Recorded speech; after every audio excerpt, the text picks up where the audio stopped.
And I'm back. I got a story to tell today. There's been kind of like a decline lately with my videos. I know I've been I kind of disappeared. I got a lot going on. I started house arrest, trying to find a better job. I got a lot of shit going on. Me and my baby mama, we broke up, and now all of a sudden she's like rubbing in my face after only like a month that she's fucking with somebody else, and a whole bunch of weird ass shit's been going on. But I'm still cool, man. I'm still gonna stay up and keep doing what I do, keep making money, and keep on thugging through life. Anyway, so this is about like getting like people that been getting essayed in prison, assaults, PREA, shit like that. For the people that don't know what PREA is, so now there is an act in prison. It's called the PREA Act, PREA. It's called Prison, the R word, grape, Elimination Act, right? It's so big now, they make inmates watch this shit. There's a video on it about a dude like sitting there talking like, I was a victim, and just like some weird shit. You gotta sign papers, and so you understand. It's like a contract, bro. It's fucking crazy. The thing is if you get essayed in prison nowadays, or if you're caught in that act of a sexual act with another man, they will call your people and tell your people, like, hey, so and so, is this your relative? Yeah. Well, we caught him in a sexual act with another man. Can you imagine how devastating or like how nasty that would be to like receive that news about like your brother, or say you're a woman, your boyfriend or husband, or like your nephew or your son, like in prison? Like, that would be disgusting. Like, you have so many questions. So they do that now. Well, the thing about is, in prison with SAs nowadays, it's not really like forceful. I guess back in the days in like the late 1900s, like the 60s, 70s, 80s and shit like that, even up to the 90s, like people would take it by force, which is fucked up. I heard a story about some people in Michigan City. So I was in Westville, that's Northwest Indiana, like by Gary, Hammond, LaPorte County, etc. So Michigan City, I don't know exactly how far it is from there, but it's not that far. But it was a big prison, and a lot of people that came from that prison had HIV from sexual acts with other men. And there was a guy that came there to my prison. From that prison, he leveled down from a 25-year bit from a murder charge. And he was like, man, they need to bring that back. Like, he was like hyping it up. He was like, they need to bring that back where these young dudes come in here and they get their shit took, like SA'd, right? And other people sitting there like listening to him, but like kind of like don't agree with it. Like, man, what you want, bro? Like, what you mean? Elaborate. He's just like, man, when I first hit the joint in the 90s, in the early 90s, motherfuckers come in there, them young dudes thinking they gangster and thinking they tough. They got a whole bunch of people lined up, ready to clap it. And he said it would happen. And I'm sitting there, I'm listening, I'm disturbed. I'm like, you want them to bring that back? You want inmates to start doing that again? But the prison system, even though the prison system is so fucked up, they put in so much effort to prevent that shit, especially with like diseases going rampant, and then, you know, medical care and all this other shit. Like, they don't want that shit, so it don't happen like that much anymore. But you'll see it, but it's always like behind closed doors. Like, it's always some in a manner that you really got to pay attention to your surroundings to really understand it, right? So I seen this, I talked about him in my old video. It was like a tranny that came from Michigan City. He had HIV, and he was fucking with another dude, right? So that was the first time I seen that, and I was like, what the hell? I thought it was a woman when he walked through. I'm like, something don't seem right. Like, this woman is dressed like an inmate. I'm like, but then I realized that's a whole man with long hair and titties, right? Well, months go down the road, and I'm hearing about all this weird ass sexual activity between other inmates and shit. I don't pay no mind because I don't swing on that side. I don't play for that team. So I'm on my business and shit, and I just keep doing what I'm doing. Well, after a while, I told you, like, motherfuckers would try me or whatever, you know, but I was affiliated, but I wasn't on count. So finally, I clicked up with my own clique. Like, a lot of my boys was, like, from Detroit and shit. Well, my boy Detroit, like, I called him Detroit. Well, I'm not going to say his real name. He had, his bunkie was actually his cousin. They were cousins. And his bunkie had a little brother in there. And he was his real little brother. It was his half-brother. They had the same dad, different moms or some shit. We're like a clique.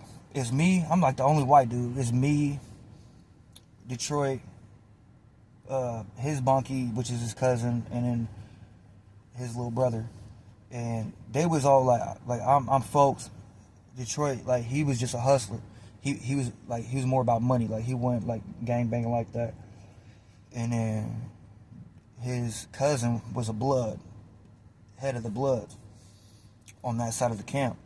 And then his little brother wasn't affiliated. But we all clicked up, though. Like, we was all riding together, because where I was in Westville, it wasn't really like, it was more about, like, making money and who do you know. It don't matter if this person is affiliated with this person, whatever. It's more about, like, it's a survival thing. And if you're clicked up, it don't matter. Like, it don't matter what you're affiliated with. You're clicked up. Like, people ain't gonna slide on you. You know? So we, like, formed this little clique, and we kicked it every day. We ate together. We kicked it together. We protected each other and whatever. Well, there was this tune head, and he wasn't gay, but he was addicted to tune, like spice. Well, there was this older GD. He was he wasn't that old, but he was like at least 37, 38. Older than me. Shit, I was 24, 25 at the time. I was 24, I think. Well, he was in there. He was known, like, it was like a rumor that he was trying to take booties. And if he could successfully do it, then he would do it. Well, he used to fuck with this dude, this white dude named Stone. And Stone, like I said, he wasn't gay, but he was a tune head. So Stone, like, he would always be like, but he was broke. He ain't had no family on the outside, nothing like that. And so all of a sudden, the older GD, black dude, big, tall, bald, greasy, soft-spoken ass, like just like you could tell he was on some weird shit. But he befriended Stone and kept giving him free spice, free tune, you know? They call him T-sticks in there, where I was at. So offering him free T-sticks and woo-woo, and he's just like, I ain't got no money. He's like, it's cool, we cool, you know what I'm saying? You my friend, I'm gonna look out for you. Well, word got back, a couple weeks go by, and that shit is going on, like, frequently. So word gets back, motherfuckers like, bro, you know Stone got his shit took, and woo, in the shower. And we're all disturbed, and we're like, what? We're like, what you be? How do you know this? Well, the rumor got around. And we're like, oh, we know damn well he ain't let that man clap. And they're like, no, for real, yeah, because he owed him money and he couldn't pay. Come to find out, Big GD, he kept giving him the shit until it racked up a debt. And he was like, man, how you gonna pay me, man? How you gonna pay me? And then Stone like, man, I told you I ain't got no money to pay you. All this other shit. He's like, well, I'm getting down bad, and I'm gonna need something. I'm gonna need something, or it's gonna go up in here. He's like, bro, I thought you was my friend. It was like this whole argument. Finally, just like, well, you gonna have to give me some. Like, if you ain't got no money, you gonna have to give me some of that. And then dude was like distraught about it, I guess. I heard this through the grapevine and people that knew them personally. I didn't hear it come out their mouths, but it's very believable. If you was in there and you seen these people and you was around them in that environment, you know it was the truth, bro. So, man, come to find out, dude gave up his booty. He didn't want to, though, but he did because he was scared. And he wanted more drugs. So, like, word got back to us, we was disturbed, right? Well, he was a GD, he was folks. He was an outstanding member. On count, he was active. That is, like, a lot of people think that GDs is gay or whatever. It's in their bylaws. It's not. That's not true, bro. I could tell another story about where that rumor came from, but I mean that's another time. But that shit ain't true. That's not in the, and you will get violated. You will get violated. They call it bring it up on charges. They'll bring you up on charges, violate you. You cannot rotate no more. You will not be active no more. You will not be on count. And motherfuckers might even poke you up and rob you. So word gets around. Next thing you know, all the affiliations are getting together. It was folks getting together, holding a 9. They called it a 9, like a meeting. Hey, we gotta take care of dude because he out here tripping, man. He's out here making the organization look bad. He's taking booties, woo, this and that. All of a sudden, the moles get together, and they're under the 5. They get together, and they're talking about it like. And there was a shot caller on the deck for the moles, and he was very well respected. So he held a meeting, and then they went and they spoke to the folks and was like, "Hey, man, so are y'all gonna take care of it, or are we?" Well, they were like, "I mean, we can take care of it, you know, because we don't want us to look like that, and we don't want y'all to take care of it and make us look like that." Woo woo. So as that was going down, the meeting was going down, and then I go and I slide on Detroit Blood and his little brother. Well, we're getting ready to go out for commissary, and we're discussing politics about what happened, how motherfuckers gonna, who is it gonna be, and how we're gonna get dude up out of the dorm or take care of the situation. Well, commissary's getting ready to go out. Next thing you know, the CO walks to the back door, because you got to walk through the yard to get your commissary, to the commissary building, which is in the gymnasium. It's all broke down and like busted as hell, like rats and shit, buildings falling down. They got a little hallway with a window, and you go up and you read your DLC number and your name, and be like, yeah, and then they put all your shit, they give you all your commissary, grab a bag, go back to the dorm with it. We walking back to the dorm talking about it. Hit the deck. Me and all my boys, we deep as hell. We all get commissary. It's me, Detroit. That was my A1. We was together every day. We cooked together every day. I mean, like Blood and his little brother, like they was with us too. But my main homie was Detroit. I even made a song about him. It's on this channel. Well, so we go up and back on our deck on the wing, walking through the door. And I'm carrying my bag. I go all the way to where my bunk is with my box, and I take all my shit and I put it in there. Then I hear this whole commotion. So I'm in like the open dorm area. I used to move around sometimes, like go to different. Like I'd get bored, man. I'm locked up for over a year.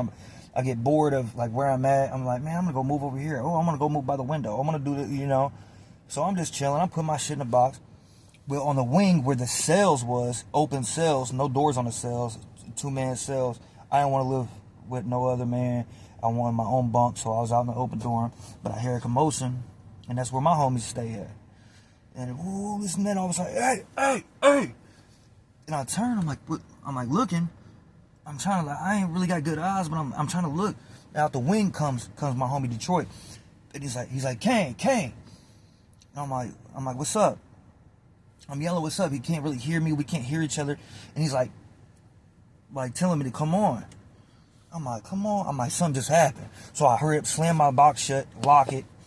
And I start, like, I'm walking fast, but I don't want the CO to, because the CO was in a cage, like, unaware of what was going on. So I'm walking fast.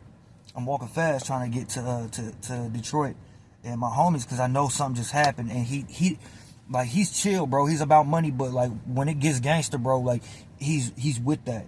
So, like, I knew that he wasn't doing that for no reason. And I was like, I can't be like, that's my unit. We move as a unit. Like, I can't let them down or let something happen and then me, like, be a weak soldier, because then that makes me look weak. And then, like, if we all get disbanded, then, I mean, that's not an army no more. So I'm on it, bro. 10 toes down, walking. Oh, actually, I grabbed my banger, too. And I put it in my pants and I'm walking. I get to the hall, but it was so many people trying to break up an altercation, I couldn't even see it. It's inmates all in the way. And, hey, but, hey, folks, hey, this and that. So I'm like, what the fuck? So I'm pushing through people. Finally, I see my boy Detroit and his cousin and a little brother. The little brother, though, that was my homie too. Like, he was holding his face and he's mad. He's tweaking. And I'm like, what the fuck happened? I'm like, what the fuck happened? So we all like come together and we're sitting there talking about it. We're like, get in the cell, get in the cell, get in the cell. We all go in there. Come to find out, the GD dude that was supposed to get brought up on charges, when we all got back from commissary, he didn't get no commissary.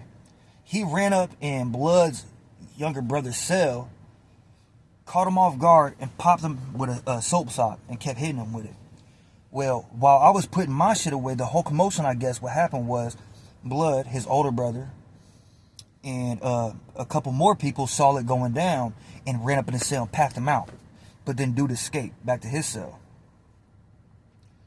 So then, I'm standing there, and we're all talking about, like, what we gonna do now? Like, this was the last straw. You know what I'm saying? Like, at first, like, it was gonna be like a strategy to it. Who's gonna take care of him? How we gonna get him up out of here? His little nasty ass. But now, like, with that just happening, like, we gotta get him going for sure. It's gonna be a second part to this. But yeah, so we was plotting at this point. It's still daytime. First shift with the COs. I'm gonna let y'all know in the second part what happened.